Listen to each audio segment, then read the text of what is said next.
Alassane Ouattara, bientôt devant la Cour pénale internationale, en abrégé CPI.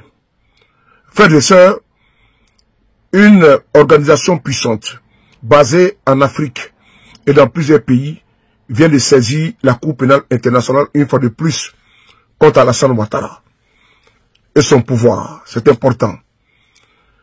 Il est de notoriété publique que M. Ouattara veut passer en force pendant les élections présidentielles d'octobre 2025, précisément le 25 octobre.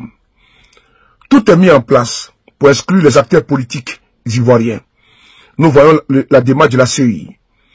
Dans une posture préventive, CAF-CPI a décidé de saisir encore la Cour pénale internationale afin d'envoyer un signal fort au régime de Dramane Ouattara. Ceux qui aujourd'hui sont en train de soutenir Ouattara dans sa folie, dans son obstination de braquage, de captation du pouvoir, doivent également préparer leur baluchon parce qu'ils vont l'accompagner en prison à la Cour pénale internationale. Oui, cette fois-ci, la CPI, qui est en train d'enquêter dans le dossier Côte d'Ivoire 2, Alassane Ouattara est dans sa ligne de mire, puisqu'en 2010, on a vu que M. Ouattara a été épargné. Le président Gbagbo Laurent a été arrêté, il a été jugé, il a été acquitté. Et donc, il reste maintenant Alassane Ouattara. Voilà pourquoi ce monsieur s'agrippe au pouvoir, s'accroche au pouvoir. Et aujourd'hui, il continue de se soustraire à la justice. Mais cette fois-ci, lui et son clan ne vont pas y échapper. On va lire ici le communiqué qui est officiel pour que personne l'ignore. Que cette fois-ci, ceux qui vont s'adonner à l'espoir favori, ôter la vie des Ivoiriens, menacer, intimidation, commettre des crimes, et ils sont protégés par la justice ivoirienne, par le pouvoir ivoirien, cette fois-ci, ne vont pas s'en sortir. Ce message est adressé également aux chefs militaires, aux commandements militaires, aux généraux, aux colonels et autres. Vous êtes tous concernés. La CPI regarde la Côte d'Ivoire. Ouattara peut dire qu'il va sortir de la CPI. Il peut le faire, comme il a fait pour la Cour pénale et pour la Cour africaine des droits de l'homme et des peuples. Mais nous le disons encore cette fois-ci, cette année 2025, il n'y aura pas de tricherie, il n'y aura pas de tête coupée comme la tête de tous ces conflits. Vous allez partir aux élections à la loyale, à la normale, à la légale. Il n'y aura pas de braquage du pouvoir avec des bacs à verre. Je vous lis très rapidement le communiqué qui est officiel. La déclaration des coalitions de l'Afrique francophone pour la Cour pénale internationale relative à la situation préélectorale en Côte d'Ivoire. Le 21 avril 2025, Abidjan, Bangui, Bamako, Bujumbura, Conakry, Kinshasa, N'Djamena, Ouagadougou, Rabat. À l'approche de l'élection présidentielle en Côte d'Ivoire prévue le 25 octobre 2025. Le pays est en proie aujourd'hui à une crise préélectorale. Cette situation est consécutive à la non-inscription de messieurs Laurent Gbagbo, PPACI, Charles Blé Goudé, COGEP et Guillaume Soro, GPS sur la liste électorale pour des raisons de condamnation judiciaire. À l'annonce par les principaux partis politiques de l'opposition, PPACI, PDCI et FPI, et de la suspension de leur participation aux travaux de la commission électorale indépendante en abrégé CEI, et au débat sur la nationalité du président du PDCI RDA, M. Tidiam Thiam. Aujourd'hui, à environ 6 mois de l'élection présidentielle, la tension continue de monter avec des appels au meurtre, des discours de haine, ivoiritaires, xénophobes, des violences verbales, etc. Les Ivoiriens ont peur. Eux ne souhaitent pas revivre la crise post-électorale de 2010 qui avait fait plus de 3000 morts. Face à cette situation qui peut engendrer des crimes graves et eu égard au fait que la Côte d'Ivoire est toujours sous enquête de la CPI, les coalitions de l'Afrique francophone pour la CPI demandent à monsieur le procureur de la CPI d'envoyer un signal fort aux acteurs politiques ivoiriens afin de les dissuader à la commission des crimes. Par ailleurs, les CAF CPI exhortent le procureur à publier les résultats de l'enquête Côte d'Ivoire 2. Ces messages pourraient éviter un remake de 2010. Ne dites pas que vaut mieux prévenir que guérir. La CPI doit aussi jouer son rôle de prévention. Fait pour la coalition de l'Afrique francophone pour la CPI, le coordonnateur, pardon, M. Ali Ouattara. Frères et sœurs, je vais vous mettre ici cette déclaration de la CAF CPI, qui est très claire.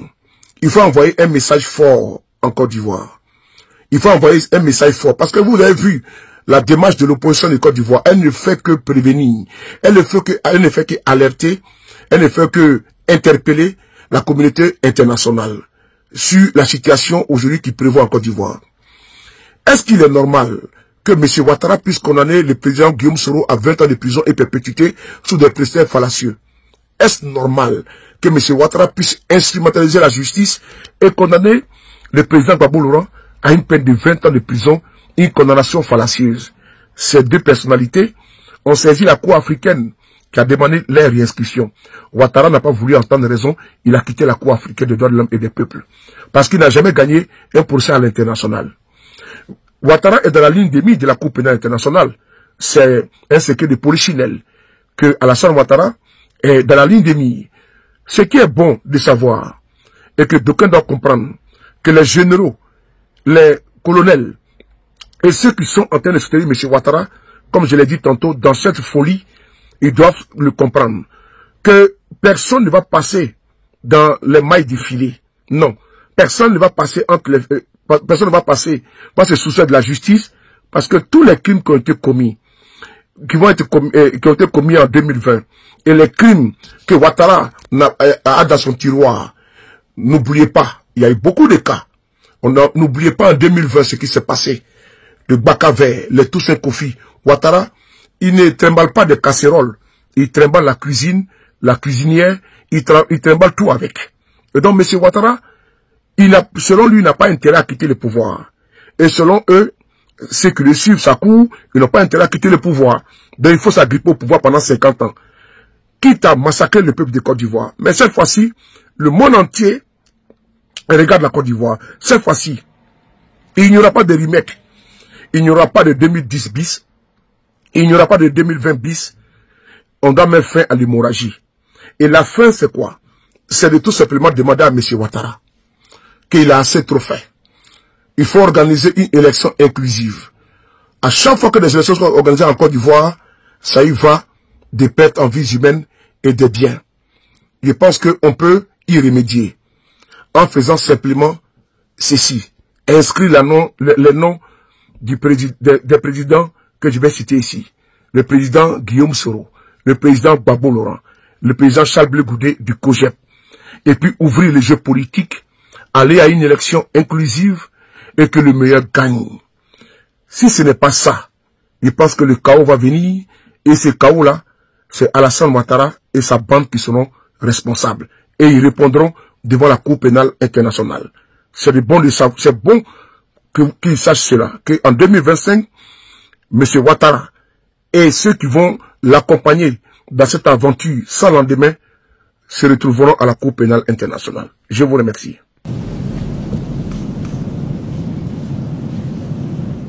Le Conseil supérieur de la défense nationale se tient dans un contexte géopolitique et sécuritaire particulier. Et face à ces défis du moment, le maître mot est et demeure la défense de la patrie, et quel que soit le prix. Justement, le premier acte de cette session du Conseil supérieur de la défense est le recueillement à la mémoire de ceux qui ont sacrifié leur vie pour la patrie.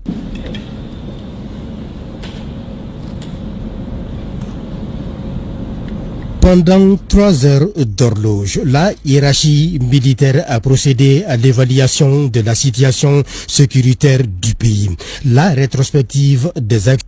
Frères et sœurs, nous sommes au Mali. Démarche du chef. Démarche du chef des forces spéciales. Un homme aguerri. Un homme entraîné. Un homme de terrain. Un homme qui a fait toutes les batailles au Mali, dans le Sahel, afin de pouvoir tordre le cou à ceux-là même qui veulent mettre à genoux l'AES. Le général d'armée Assimi Goïta a réuni toute la hiérarchie de l'armée et également les décideurs du Mali, le Conseil supérieur de la sécurité, s'est réuni et a pris de grandes résolutions. Frères et sœurs, vous savez, dans l'AES, c'est la sécurité qui est la priorité. Et en amont, il y a le développement, l'industrialisation, il y a également le reprofilage des routes, il y a également au niveau sanitaire, au niveau de la santé, tous les pans sont touchés. Parce que vous savez, s'il n'y a pas de sécurité, il n'y a pas de développement. S'il n'y a pas de sécurité, il n'y a pas de vie. S'il n'y a pas de sécurité, il n'y a pas de vie en cité, dans la quiétude et dans la sérénité. Le ministre de la Défense, le général Sadio Kamara, au sorti de cette réunion cruciale, importante pour l'avenir, le devenir du Mali, pour parler de l'AES en général, s'exprime et il vous donne les grandes lignes. Dans les semaines, dans les jours à venir, ce sera la puissance de feu au Mali. Ce sera la puissance de feu.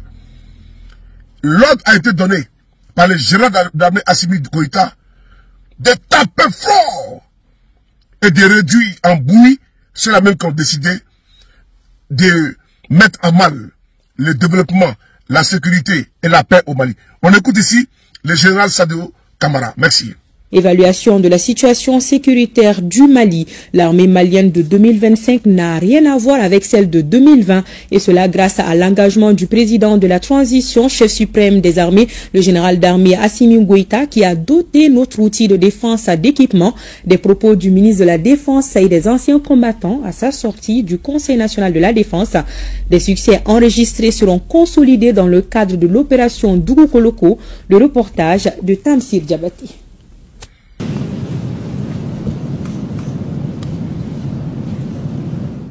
Le Conseil supérieur de la défense nationale se tient dans un contexte géopolitique et sécuritaire particulier.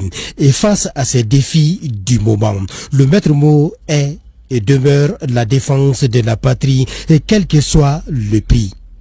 Justement, le premier acte de cette session du Conseil supérieur de la défense est le recueillement à la mémoire de ceux qui ont sacrifié leur vie pour la patrie.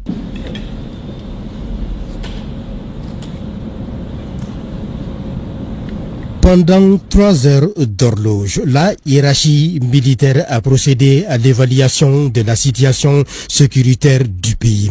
La rétrospective des actions menées par les forces armées maliennes dans le cadre de l'opération Maliko qui a fait ses preuves en matière de lutte contre le terrorisme. À ce niveau, le ministre de la Défense ne cache pas son satisfait. Ce succès est dû à la clairvoyance du chef de l'État, à la bravoure du soldat malien, mais surtout au soutien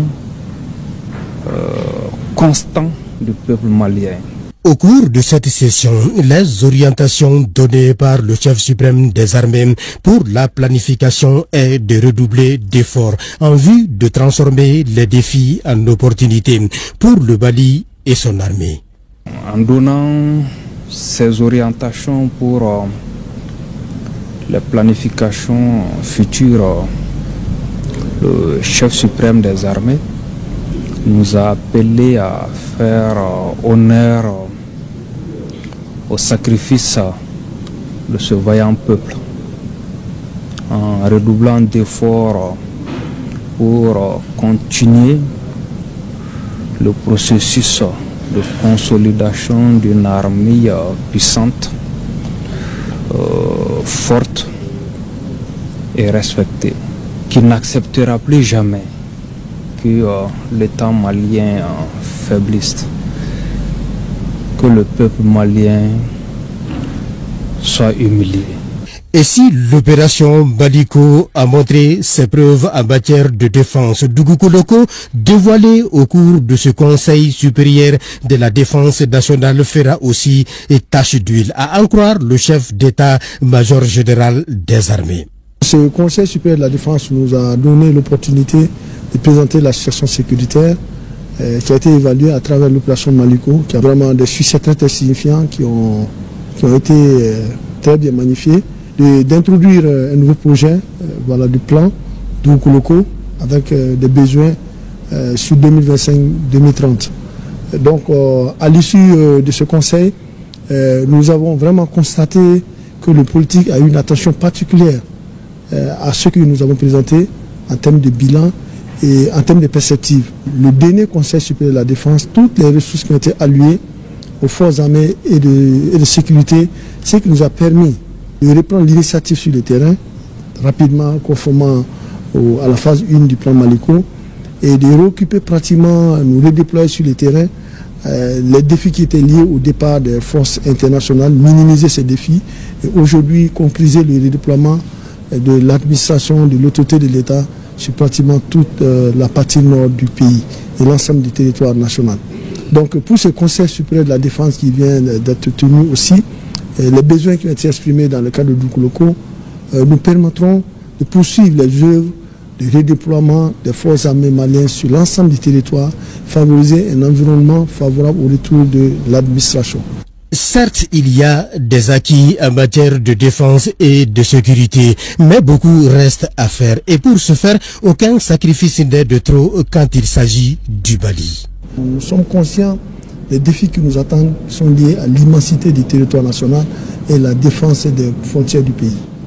Et au nom du chef de l'État, le général d'armée Assimi Goïta, le ministre de la Défense et le chef d'État-major ont tenu à saluer l'engagement du peuple aux côtés de son armée, à tout moment et à tout prix. L'armée malienne en 2025, c'est une armée des grands défis qui se veut offensive face aux adversités. Et le ministre de la Défense est, on ne peut plus clair. L'armée malienne de 2025 n'a rien à voir avec celle de 2020 grâce à un effort en montée en puissance sans précédent dans notre histoire. L'adversité, qu'elle soit interne ou externe, n'est qu'une source supplémentaire de motivation pour l'armée malienne. Ceux qui pensent